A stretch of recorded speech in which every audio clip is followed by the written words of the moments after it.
Good evening ladies and gentleman, welcome to Ron channel mother spire. और आज हम cover करेंगे 11 ऑफ दिसंबर के करंट अफेयर्स। तो चलते हैं आज की पहली न्यूज़ के साथ। तो आज की पहली न्यूज़ है, DRI bust illicit drugs factory in Wardha Maharashtra under operation hinterland brew seizes 128 kg of mephedrone worth rupees 190 crore and 3 arrested. अब हमें सबसे पहले इसमें डीआरआई का मतलब पता होना चाहिए।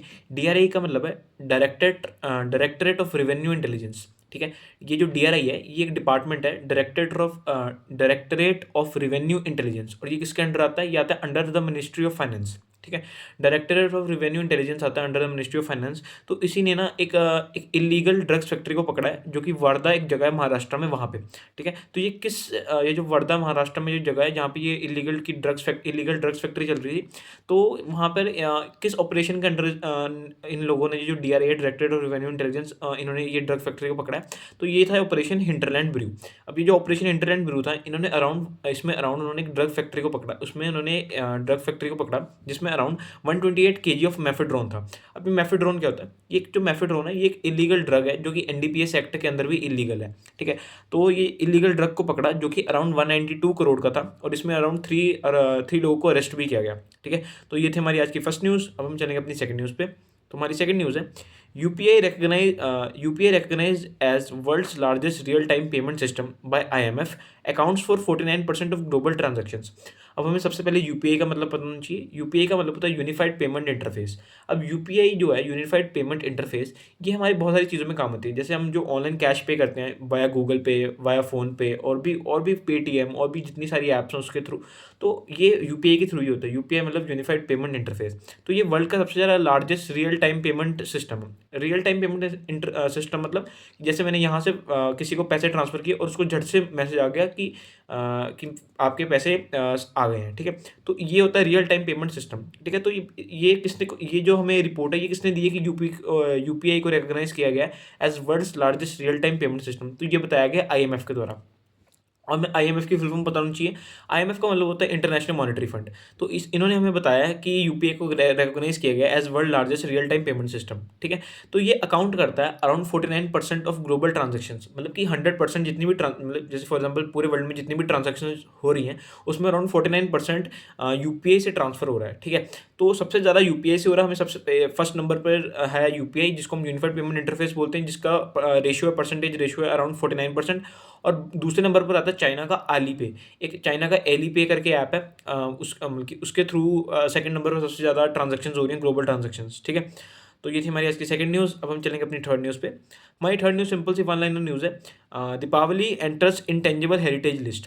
अब हमें टेंजिबल और इंटेंजिबल में फ़र्क पता होना चाहिए। टेंजिबल का मतलब होता है ऐसी कोई चीज़ जिसको हम टच कर सकते हैं, और इंटेंजिबल मतलब ऐसी कोई सर्विस या कोई ऐसा कोई माहौल, ऐसा कोई फेस्टिवल जिसको हम टच नहीं कर सकते लेकिन उसको महसूस किया जा सकता है। ठीक है, तो जो दीपावली है, जो हमारी दिवाली का त्यौहार है, इसको इंटेंजिबल हेरिटेज लिस्ट में शामिल कर लिया गया। और ये जो इंटेंजिबल हेरिटेज लिस्ट होती है ना, ये यूनेस्को के द्वारा दी जाती है। तो इस लिस्ट में दीपावली को एंटर कर लिया गया। ऐसा क्यों किया गया? क्योंकि दीपावली का टाइम बहुत ज़्यादा बढ़िया होता है कि उस टाइम लोगों को एम्प्लॉयमेंट उनकी बढ़ती है, लोगों को एम्प्लॉयमेंट मिलती है और खुशी का माहौल होता है। तो इसी चीज़ को देखते हुए यूनेस्को ने इसको अपनी इंटेंजिबल हेरिटेज लिस्ट में शामिल किया। ठीक है, तो ये थी हमारी आज की थर्ड न्यूज़। अब हम चलेंगे अपनी फोर्थ न्यूज़ पे। हमारी फोर्थ न्यूज़ है, the illegal immigrants will be detected deported Shaw.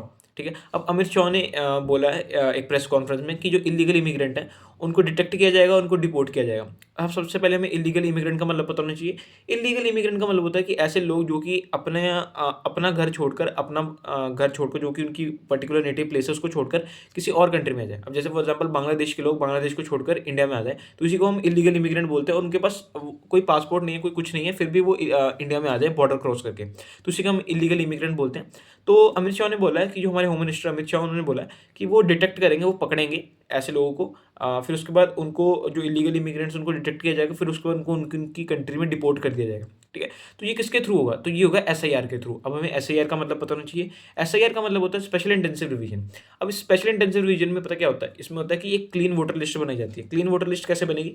सभी लोगों का देखा जाएगा, जो गवर्नमेंट के लोग आएंगे वो सभी लोगों से पूछेंगे कि उनके डॉक्यूमेंट्स वेरीफाई करेंगे, और जिनके डॉक्यूमेंट्स वेरीफाई हो जाएंगे उनको इस एसआईआर के थ्रू आगे वोट देने दिया जाएगा। लेकिन कुछ इलीगल इमिग्रेंट्स ऐसे भी होते हैं जो कि फेक आधार कार्ड बनाकर फेक वोटर आईडी कार्ड बना लेते हैं और इसी के थ्रू वोट देते हैं। तो कुछ चीज़ों का डिमांड रखी जाएगी, वो डॉक्यूमेंट्स मांगे जाएंगे। अगर उनके डॉक्यूमेंट्स बिल्कुल वेरीफाइड होंगे, बिल्कुल रियल होंगे, तभी उनको आगे वोटर लिस्ट में एंटर किया जाएगा।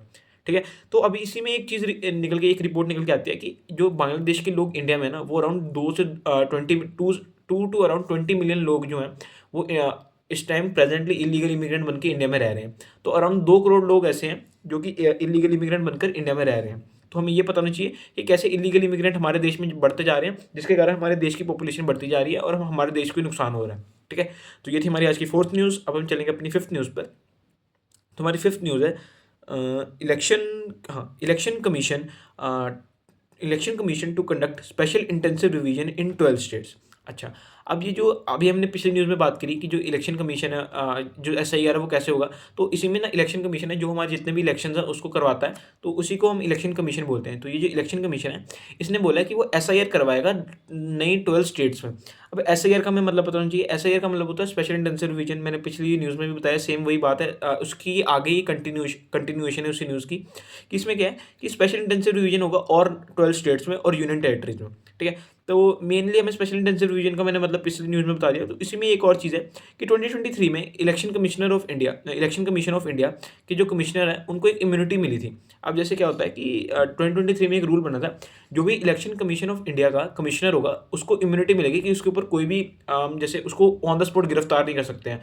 ठीक है। ऑन द स्पॉट उसके ऊपर कोई चार्जेस नहीं लग सकते हैं। उसने कोई अगर गलत काम भी किया तो उसको ऑन द स्पॉट मतलब उसी टाइम पर उसको अरेस्ट नहीं किया जा सकता। तो ये इम्यूनिटी मिल गई थी सरकार के द्वारा जो कमिश्नर थे इलेक्शन कमीशन ऑफ इंडिया के, उनको। ठीक है। तो इसी में ये इम्यूनिटी किस चीज़ की थी, ये इम्यूनिटी ग्रांट की जाती है इलेक्शन कमिश्नर को अंडर न्यू लॉ। इस न्यू लॉ के अंडर ये चीज़ आई थी कि जितने भी कमिश्नर होंगे इलेक्शन कमीशन ऑफ इंडिया के 2023 में, कि उन लोगों को ये इम्यूनिटी मिलेगी कि उन लोगों को ये अरेस्ट नहीं कर पाएगा, उनके ऊपर कोई केस नहीं चल सकता ऑन द स्पॉट। ठीक है। ऑन द स्पॉट उनको जेल में भी डाला नहीं जा सकता। ठीक है। तो ये हमें ये इसमें एक इंपॉर्टेंट चीज़ थी, इसके बारे में हमें पता होनी चाहिए। ठीक है। तो इसके बाद चलेंगे हम अपनी नेक्स्ट न्यूज़ पर, जो हमारी आज की सिक्स्थ न्यूज़ है। तो हमारी सिक्स्थ न्यूज़ क्या बोल रही है कि Trump मुल्स tariffs on Indian rice move में हिट US मोर। अच्छा, अब ये जो हमारे ट्रम्प है, डोनाल्ड ट्रम्प, US के प्रेसिडेंट, उन्होंने बोला है कि वो टैरिफ्स लगाएंगे हमारे इंडियन राइस पर। अब जैसे जो हमारे इंडिया का जो जितना भी राइस बनता है उसका जितना भी एक्सपोर्ट जाता है USA में, तो उसके ऊपर और टैरिफ्स लगाएंगे डोनाल्ड ट्रम्प। ठीक है। तो बट इसमें देखा जाए ना तो डोनाल्ड ट्रम्प का नुकसान होगा। अब जैसे अब जैसे USA का ना कुछ ज़्यादा नुकसान तो इंडिया का भी होगा, बट ज़्यादा नुकसान USA का होगा। ठीक है। कि USA के लोग जो है ना वो ज़्यादा इंडियन राइस खाते हैं, उनको इंडियन राइस ज़्यादा पसंद है। तो अगर वो इंडियन राइस पे ही टैरिफ्स बढ़ा देंगे, तो टैरिफ्स बढ़ने के कारण वहाँ के लोग ही इंडियन राइस को नहीं खरीद पाएंगे, और वहाँ के लोग ज़्यादा यूज़ इंडियन राइस करते हैं। ठीक है। तो ऐसा डोनाल्ड ट्रम्प इसलिए कर रहे हैं ताकि जो उनका US का जितने भी उनके फार्मर्स हैं, US के जो फार्मर्स जो राइस को उगाते हैं, उनका फ़ायदा हो सके। ठीक है। तो वो ऐसा करना चाहते हैं ताकि उनका इंडिजिनियसली काम अच्छा चले, उनके खुद के फार्मर्स को अच्छा प्रॉफिट मिले। तो जो उनके जितना जैसे फॉर एग्जांपल इंडिया का एक्सपोर्ट जाता था, वो उसमें इंडिया का जो शेयर था राइस इंपोर्ट्स में, इंडिया का शेयर जो था इन US के राइस इंपोर्ट में, वो था अराउंड 26.1%, और वहीं उनकी तरफ से जो था वो था 3.3%। अब हम जैसे देख रहे हैं 26.1% की, अगर वो हमारा राइस लेते थे, वो हमारा राइस वहाँ ज़्यादा बिकता था। लेकिन अब फॉर एग्जांपल उनका जो राइस है वो इंडिया में अराउंड 3.3% ही बिकता था। लेकिन अब जैसे जैसे अगर वो टैरिफ लगा देंगे तो हमारा राइस ये बिकना कम हो जाएगा, और US के लोग US का राइस ही यूज़ करेंगे। ठीक है। तो इससे हमारे जो फार्मर्स हैं उनका थोड़ा बिजनेस कम होगा, क्योंकि जो US के एक्सपोर्ट था वो हमारे एक्सपोर्ट को कम करने के लिए उसके ऊपर टैरिफ लगा रहे हैं। ठीक है। तो ये थी हमारी आज की सिक्स न्यूज़। अब हम चलेंगे अपनी सेवन्थ न्यूज़ पे। तो हमारी सेवन्थ न्यूज़ है वॉन्टन निग्लिजेंस। अब हमें वॉन्टन निग्लिजेंस का मतलब पता होना चाहिए।